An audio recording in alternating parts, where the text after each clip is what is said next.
வணக்கம். நேற்று நடைபெற்ற மே 18 நடைபெற்ற எமது இன அழிப்பு முள்ளிவாய்க்காலின் கடைசி யுத்தம் ஞாபகார்த்தம் முள்ளிவாய்க்கால் கஞ்சி உலகம் முழுக்க இலங்கை முள்ளிவாய்க்கால் உட்பட உலகெங்கிலும் அனுஷ்டிக்கப்பட்டது. நான் பார்த்து கொண்டே இருந்தேன். மனவேதனையாகவும் கண்ணீரும் படித்தேன். அந்த நிகழ்வுகளை நடந்து கொண்டு நேரம் அடிக்கடி பார்த்து கொண்டிருந்தோம். அப்போது நாங்கள் வெளிநாட்டிலே இருந்தோம்.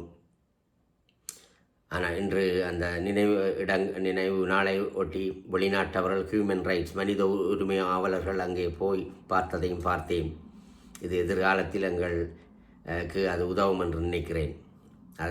மற்றும் தமிழ்நாட்டிலே நாம் தமிழர் கட்சி ஒருங்கிணைப்பாளர் சீமான் அவர்கள் கட்சி தொண்டர்கள் பொதுமக்கள் அனைவரும் நடத்திய அந்த முள்ளிவாய்க்கால் படுகொலை நினைவு உலகத்தை கவர்ந்திருக்கும் என்று நினைக்கிறேன்.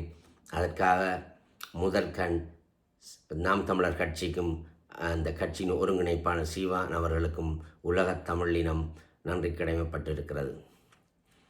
அத்தோடு இதே நேரத்தில் இலங்கை பாராளுமன்ற உறுப்பினராக இருக்கும் ஜேவிபி கட்சி ஜனதா விமுக்தி பெரமுன என்று சிங்களத்திலே சொல்லப்படும் அந்த கட்சியில் உள்ள மெம்பர் ஆஃப் இந்த கட்சி பாராளுமன்ற உறுப்பினர்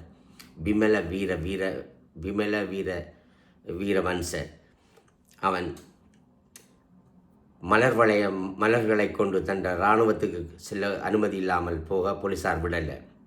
ஆனால் அப்போது இருந்த ஜனாதிபதிகள் மஹிந்த ராஜபக்ச கொத்தபாய அந்த அரசாங்க பயங்கரவாதிகள் இருந்திருந்தால் அவனை கௌரவித்து அதை செய்திருப்பார்கள், குழப்பியிருப்பார்கள்.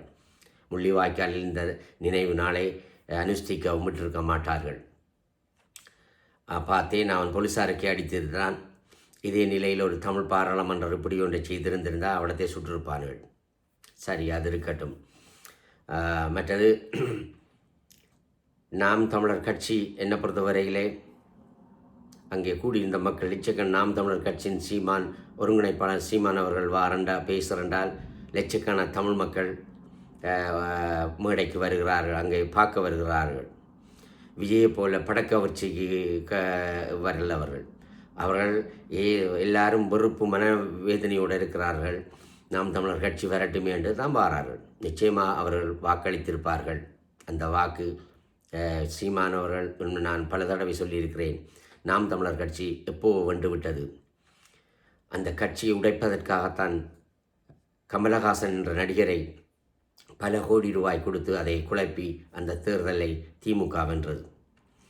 இந்திய உளவு ஸ்தாபனமும் இந்திய மத்திய அரசும் அதாவது தமிழ்நாட்டை ஆள விடாது. ஒன்றில் அதிமுக மலையாளிகளை பெரும்பான்மையாகவும் தெலுங்கனை கொண்ட கட்சி அது. அவரை விடுவார்கள். அல்லது தெலுங்கிலே 80% உள்ள திமுகவை விடுவார்கள். ஒவ்வொரு கட்சியை தெரிவு செய்வதற்கு மத்திய அரசாங்கம் ஒவ்வொரு எலெக்ஷன் கமிஷனை வைப்பார்கள். தேர்தல் ஆணையாளரை மாற்றுவார்கள். இப்போது அவர்கள் எடுத்த முடிவு 2 கட்சியிலே மக்கள் வெறுப்பாக இருக்கிறார்கள். ஒரு கட்சி கொள்ளையடித்து விட்டார்கள், மக்கள் வறுமையில் பாடுறார்கள். இங்கால அடுத்த கட்சி அங்கே ஆர்ப்பாட்டம் ஒன்றிலே போலீஸார் சுட்டது பல இதுகளுக்கு அதிமுக ஊழல்களுக்கும் காரணமாயிற்று. அதால் இவர்களை விட்டு வேறொரு ஆளை இந்த சீஃப் மினிஸ்டர் அதாவது முதலமைச்சராக ஆக்க வேணும் என்று மத்திய அரசும் இந்திய உளவு ஸ்தாபனம் சேர்ந்து எடுத்து தான் விஜய் அவர்களை இறக்கியிருக்கிறார்கள். அதுக்காக தான் விஜய் டெல்லிக்கு போய் எல்லாம் பேசி வந்தாங்க. தேர்தல் முடிவு வரும் வரையே அவரை போய் பாதுகாப்பு கொடுத்தார்கள். அவங்க தேர்தல் நடக்கும் முதலே நாம் தமிழர் கட்சி வெல்லாத ஒன்றிடமும் சீமான் கூட வெல்ல மாட்டார்கள் என்று அந்த தமிழர் வெற்றி கழகத்தில் உள்ள சில பேர் கூறியதை நான் யூடியூப்பில் பார்த்தேன். இதெல்லாம் என்னத்தை சொல்லுதென்றால், இந்த வாக்களிப்பு முறை பாரம்பரிய இது ஒரு வாக்கு அளிப்பு முறை, ஒரு மனிதனின் தனியுரிமை. இதை இவர்கள் மதித்தார்கள் என்றால் இங்கிலாந்திலே நடக்கிற மாதிரி மற்ற நாடுகளில் நடக்கிற மாதிரி